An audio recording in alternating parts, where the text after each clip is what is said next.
Oi, pessoal, sejam muito bem-vindos. Hoje a gente vai mergulhar numa história que, olha, é surpreendentemente fascinante. A história por trás daquele objeto que a gente vê todo dia, mas que raramente para pensar de verdade nele: a antena parabólica.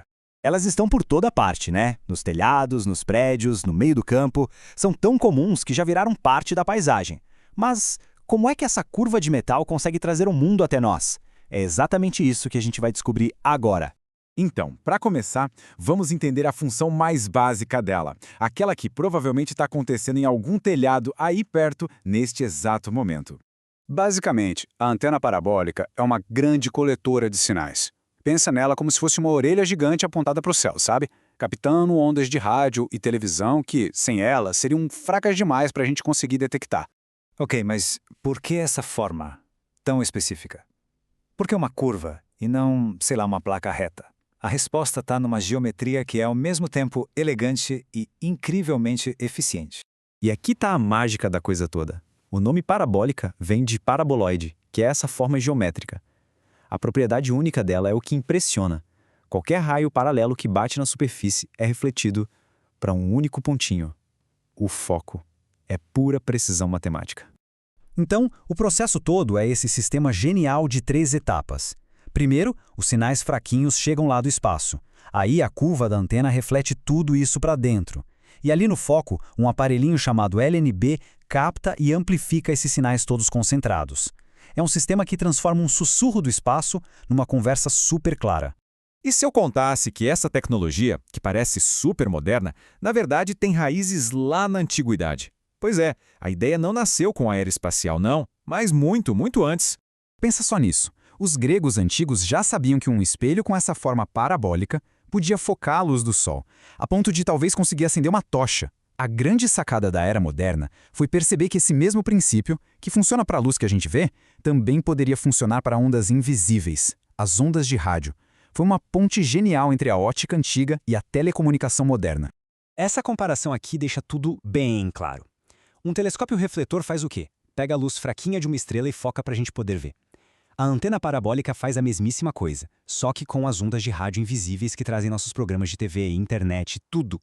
Agora vamos avançar um pouco no tempo para ver como essa ideia antiga acabou se transformando na espinha dorsal da nossa comunicação global.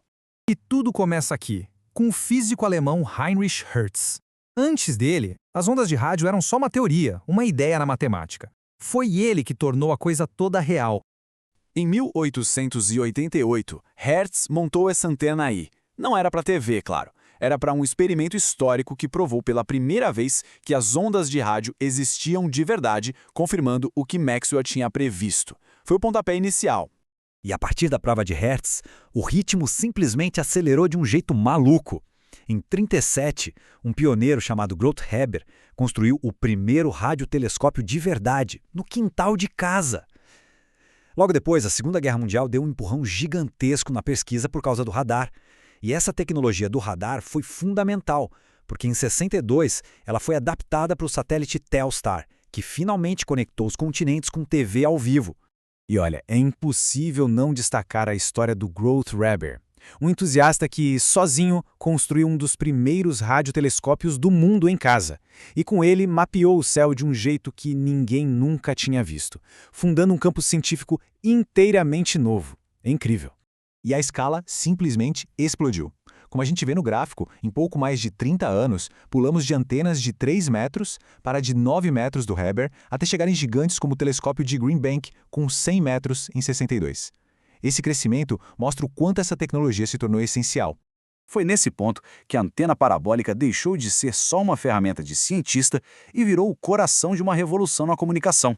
Foi o que permitiu que o mundo todo começasse a conversar e a se ver em tempo real. Mas a aplicação mais mais inspiradora dessa forma geométrica não está nos nossos telhados, não. Está apontada lá para os confins do nosso sistema solar. Esse número, 24,2 bilhões de quilômetros, é a distância que a sonda espacial Voyager 1 está da Terra nesse momento. É um número que a gente mal consegue conceber. E apesar dessa distância absurda, depois de décadas viajando pelo vazio, a gente ainda recebe o sinal dela, um sussurro vindo de muito, muito além do nosso sistema solar. E como é que isso é possível? Graças a uma antena parabólica de 3,70 metros a bordo da sonda. É essa forma, esse princípio que a gente está vendo hoje, que mantém a humanidade conectada com o seu mensageiro mais distante. No fim das contas, o que a gente vê é o legado profundo de uma forma que é, ao mesmo tempo, simples e perfeita. Essa jornada toda, desde uma observação lá na Grécia Antiga, passando pela prova de Hertz, a paixão do Heber e a viagem incrível da Voyager, mostra como uma única ideia geométrica mudou para sempre a forma como a gente se comunica e explora o universo.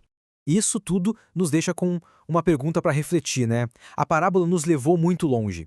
Mas qual será a próxima geometria, a próxima ideia que vai nos levar ainda mais longe, na direção das estrelas? Fica a pergunta no ar.